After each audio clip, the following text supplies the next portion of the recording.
Hello বন্ধুরা, আশা করি সবাই ভালো আছেন।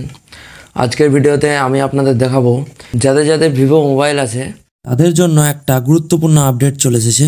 সো এই আপডেটটা আসার কারণ কি কি কাজ হবে এই আপডেটটা করলে, সো চলুন আমি আপনাদের সামনে দেখিয়ে দিচ্ছি। তো ভিডিওটি সম্পূর্ণ দেখতে থাকুন, আর ভিডিওটি ভালো লাগলে অবশ্যই একটা লাইক করে দেবেন। তো চলুন বেশি দেরি না করে ভিডিওটি শুরু করি। ভিভো মোবাইলে একটা আপডেটের রোগ আছে, সেটা আপনাদের সাথে আজকে শেয়ার করব। তো সবার প্রথমে আপনাদের নিজের ফোনে সেটিংটি অন করে নিন। আপনারা নিচে চলে যাবেন, এখানে দেখুন সিস্টেম আপডেট বলে আছে। বেশিরভাগ ভিভো ফোনের এই প্রবলেমটা বেশি হয়। সো দেখুন এখানে কিন্তু নতুন একটা আপডেট এসেছে। সো এটা এখন সব ভিভো ফোনে এই আপডেটটা এসেছে, যেহেতু ভিভো ফোনে নেটওয়ার্ক খুব স্লো কাজ করছিল 5Gতে। সো 5G নেটওয়ার্ক ঠিকঠাক ধরে রাখার জন্য এবারে এই আপডেটটা এসেছে। সো আপডেটটা আমরা প্রথমে দেখে নিই। আপডেটটা এখানে দেখাচ্ছে সিস্টেম, প্রথমে সিস্টেম আপডেটে কিছু আছে। Updated to the August 2025, August মাস থেকে দিয়েছে। সো যাদের ভিভো ফোন আছে তারা অবশ্যই এটা কিন্তু আপডেট করবেন। এই আপডেটটা অনেক জরুরি, কারণ বেশিরভাগ যাদের নেটওয়ার্ক বেশি ডিস্টার্ব হয় তাদের জন্য। এখানে দেখুন optimise network adaptability and stability. So এটা ঠিক করার জন্য ভিভো ফোনে আপডেট দিয়েছে।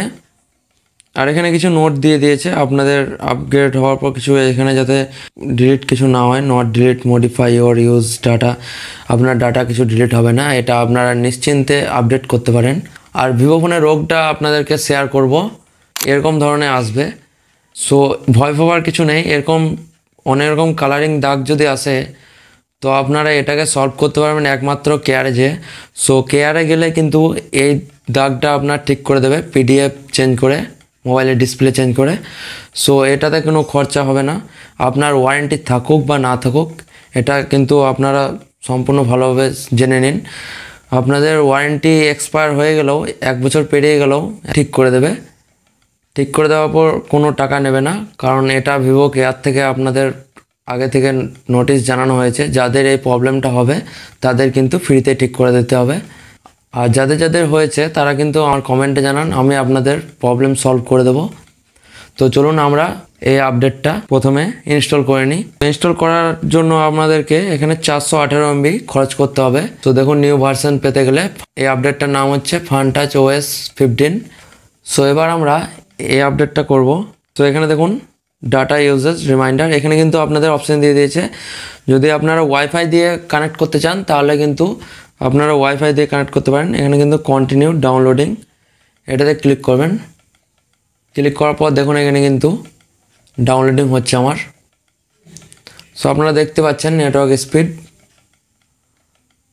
সো তারপর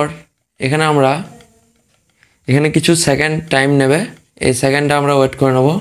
ওয়েট করার পর এখানে কিন্তু ভেরিফাই আপগ্রেড প্যাকেজ এখানে কিন্তু চলে এসছে। সো এবার কিন্তু ভিভো ফোনটা রিস্টার্ট হবে। রিস্টার্ট হওয়ার জন্য এখানে কিন্তু কিছুক্ষণ টাইম নেবে। সো আপনাদেরকে ওয়েট করে নিতে হবে। সো দেখুন এবারে কিন্তু আমার ফোনটা রিস্টার্ট হচ্ছে। সো এবারে দেখতে পাবো আমরা কিভাবে আমার মোবাইল ডিসপ্লে কিভাবে মোবাইলটা ফাস্ট, মানে আগেকার থেকে ফাস্ট হচ্ছে কিনা। সো এখানে কিন্তু দেখা যাচ্ছে install upgrade package, do not touch. এখানে কিন্তু টাচ করতে বারণ করছে, টাচ ডিভাইস বাটন কোনোটাই এখানে কিন্তু টাচ করতে বারণ করছে। এখানে কিন্তু কিছুক্ষণ টাইম নেবে। টাইম নেওয়ার পর আপনার ফোনটা রিস্টার্ট, দেখুন এখানে লেখা আছে wait until the device restart. So অবশ্যই আপনারা কিন্তু আপগ্রেড করবেন। আপগ্রেড না করলে কিন্তু ফোন আস্তে আস্তে স্লো হবে, স্টোরেজ ফুল হবে। আর স্টোরেজ খালি করার জন্য আপনাদের বিনা কারণে যদি স্টোরেজ ফুল হয়, এই ভিডিও নিয়ে আসছে আপনাদের জন্য নেক্সট ভিডিওতে। সো আপনারা যদি চান এই ভিডিও তোমাকে কমেন্ট বক্সে জানিয়ে দিন, তাহলে আমি আরও বানাতে উৎসাহিত হব। সো আমরা কিছুক্ষণ ওয়েট করে নিচ্ছি। ওয়েট করে নেওয়ার পর ফোনটা রিস্টার্ট হওয়ার পর আপনাদেরকে দেখাবো। তো দেখুন এবারে কিন্তু আমার আপডেটটা কমপ্লিট হয়ে গেছে। এখানে দেখুন দেখাচ্ছে deep app optimisation recommended. So এবার আমরা কিন্তু প্রথমে কিন্তু আপনার ফিঙ্গারপ্রিন্ট কাজ করবে না। প্রথমে আপনাদেরকে প্যাটার্ন লক বা পাসওয়ার্ড লক আপনাদের যা আছে সেটা দিয়েই খুলতে হবে। অন করার পর এখানে কিন্তু কিছুক্ষণ টাইম নেবে। আপনারা এখানে কিন্তু তাড়াতাড়ি করবেন না, এখানে কিছুক্ষণ টাইম নেবে। টাইম নেওয়ার পর ঠিক আস্তে আস্তে সব চলে আসবে। সো দেখুন এখানে কিন্তু এখনও ডাটা অন হয়নি, এখন শুধু নেটওয়ার্কটা এসেছে। একটা গুরুত্বপূর্ণ কাজ হচ্ছে, যখনই আপনারা মোবাইল আপডেট করবেন ভিভো ফোন, তখনই কিন্তু আপনাদেরকে মোবাইলের চার্জ কিন্তু আপনাদেরকে ব্যাটারি চার্জ কিন্তু রাখতে হবে। মিনিমাম এখন 25-এর ওপরে তো রাখতেই হবে, কারণ লো ব্যাটারিতে আপনাদের আপগ্রেড হবে না। তো আপনারা অবশ্যই কিন্তু আগে ব্যাটারি চার্জ করে নেবেন, তারপর কিন্তু আপডেটে বসাবেন। এবার আমরা দেখে নেব মোবাইলটা কীরকমভাবে ফাস্ট চলছে। সো দেখুন এবারে কিন্তু অনেকটা স্মুথলি হয়ে গেল। এবার আমরা দেখে নেব সেটিংয়ে গিয়ে আমার আপডেটটা কমপ্লিট হলো কি না। তো সেটিংটা ওপেন করে নেব। ওপেন করার পর আবার কিন্তু আমরা নিচে চলে যাব। সো দেখুন এবার কিন্তু অনেকটা স্মুথলি হয়ে গেল। সো এবার দেখুন এখানে কিন্তু আমার সিস্টেম আপডেটটা কমপ্লিট হয়ে গেছে, এখানে কিন্তু আর কোনো অপশান নেই। সো এখানে দেখে নেব। এবারে দেখুন আমার কিন্তু লেটেস্ট ভার্সান, এখানে কিন্তু দেখুন already the latest system version আমার কিন্তু আপডেট হয়ে গেছে। সো আপনারাও কিন্তু এটা আপডেট করে নেবে। আর কোনো অসুবিধা থাকলে আমার কিন্তু কমেন্ট বক্সে অবশ্যই জানাবেন। আর ভিডিও ভালো লাগলে অবশ্যই একটা লাইক করবেন। চ্যানেলে নতুন থাকলে চ্যানেলটি সাবস্ক্রাইব করবেন। আমি আসবো আপনাদের জন্য পরে ভিডিওতে, ততক্ষণের জন্য ধন্যবাদ।